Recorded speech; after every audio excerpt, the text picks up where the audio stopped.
What's going on, guys? Welcome to the channel. My name's Connor and I've been investing in the stock market for pretty much the last 10 years. And I want to ask you guys a question. Have you guys ever wondered how you figure out which penny stocks can do this? UONE, the penny stock that went from, just about a dollar, a dollar so, or $2 all the way to $56. So a gain of 2,300%. Now the objective isn't necessarily to catch the whole move. Now wouldn't that be great? But really the concept is how do we figure out what stocks have the characteristic to make that sort of move, okay? You don't put a 150-pound person as a defensive lineman or a lineman in a football game.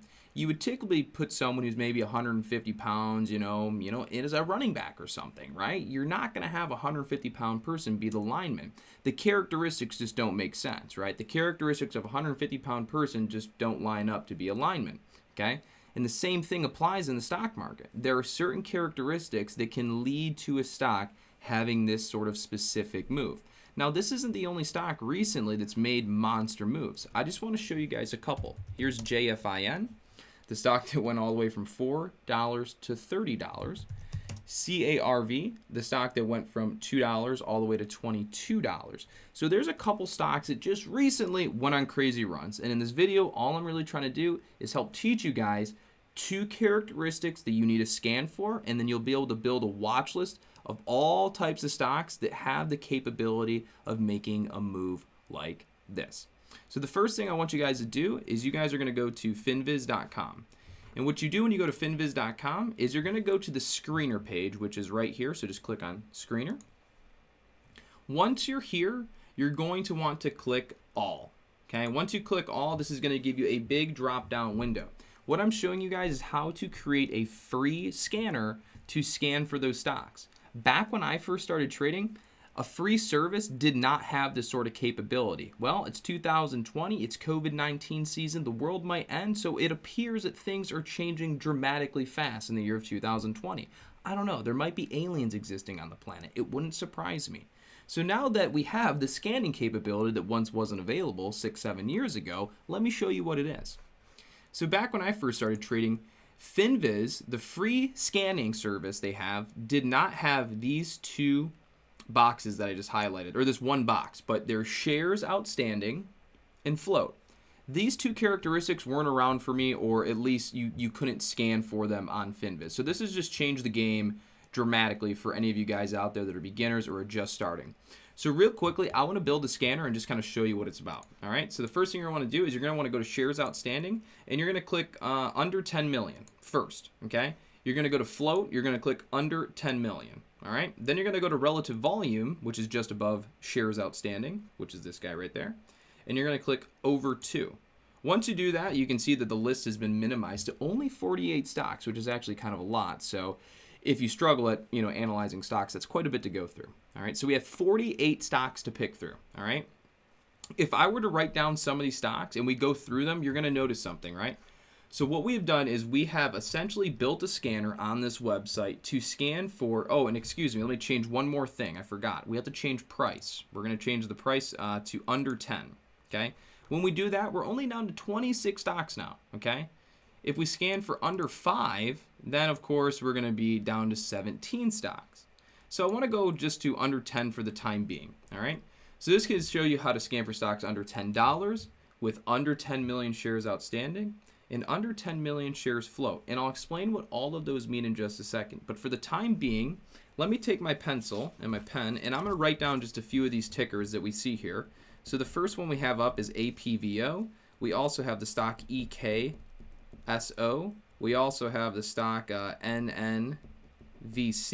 We also have the stock Neuro. Now, the reason I picked these few right off this tab is because I know these ones performed well. So this is going to kind of show you what you can pick up with this scanner, okay?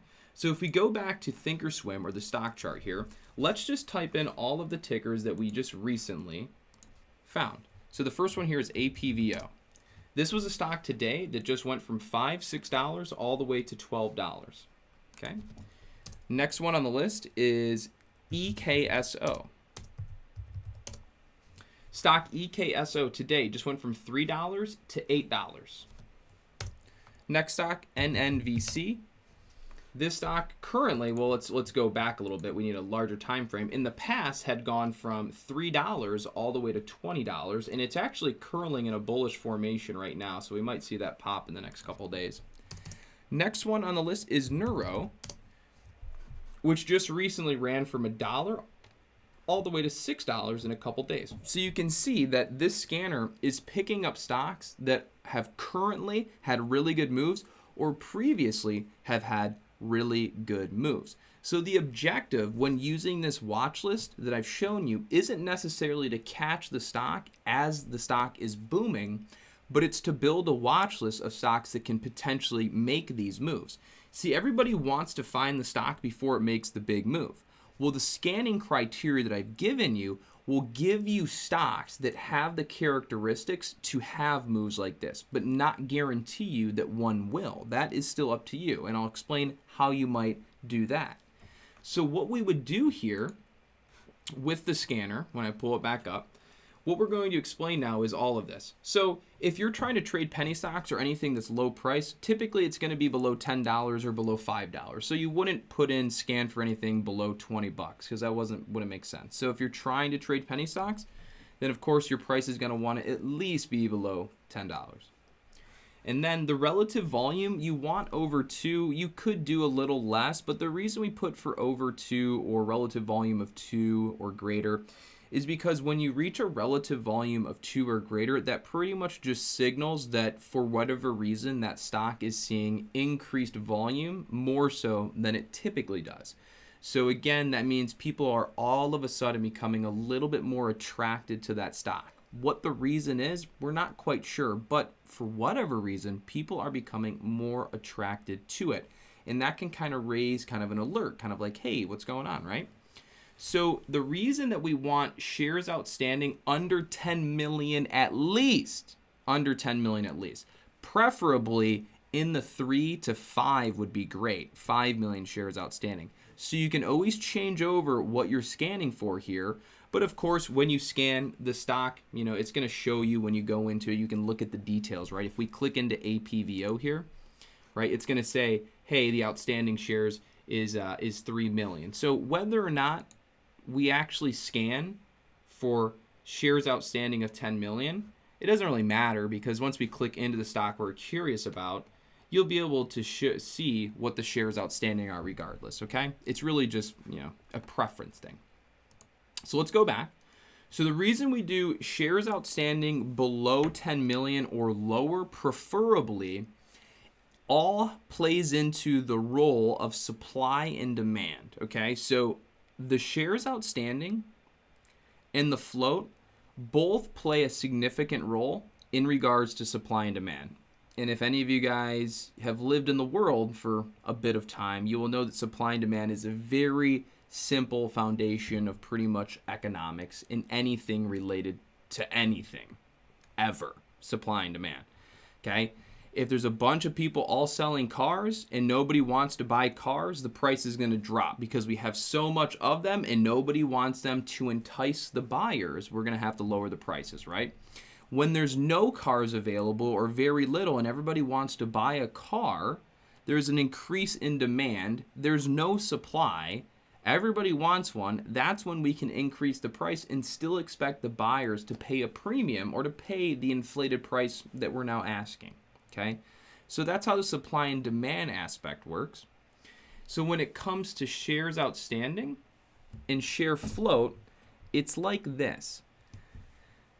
The share float is the amount of shares that are circulating between Connor, you, your mom, your cousin, whoever, I don't know, but whomever, right? The shares outstanding are the shares that institutions own, private investors own, CEOs, and people within the company that still have shares that can be given and sold onto the open market. And if in the event they sell any sort of restricted shares, which I might be confusing some of you guys, but don't worry, all we're getting at is pretty much when the float's really low and the shares outstanding are really low, it causes a great environment for big moves to happen, because what happens is there becomes a very low supply. And when you have very low outstanding shares, that means there's not a whole lot of shares that can be sold onto the open market from institutions or private investors or people like CEOs, right?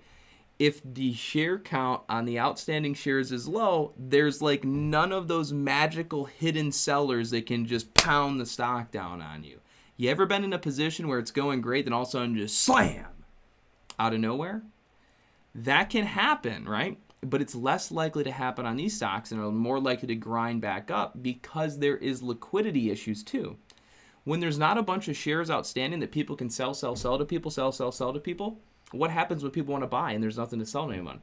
The prices will inflate very quickly until it gets so high that somebody wants to sell, and then there's more shares to go around.